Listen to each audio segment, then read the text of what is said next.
Moving money from Chase Bank to Cash App is very easy to do. Today I'm going to show you how to do it. In order to move money from Chase Bank, first go to the website chase.com. This will direct you to the homepage of Chase Bank. Scroll down the page under the section Mobile and Online. And here is how you can transfer money. So, above all, sign in to the Chase mobile app and click on Pay and Transfer. After this, tap Transfer. Now choose Account or Brokerage Transfer. Next step is to enter the amount. Then choose the accounts you want to transfer from and to. Enter the transfer date and an optional memo. At the end, tap Transfer and Confirm. So following these simple and easy to follow steps, you can move money from Chase Bank to Cash App.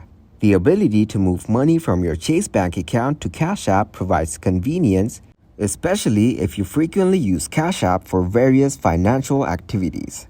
Cash App is known for its ease of sending money to friends and family, making it a convenient platform for peer-to-peer payments. Cash App offers a debit card called the Cash Card, which is linked to your Cash App balance, allowing you to make purchases in physical stores and online, just like a regular debit card.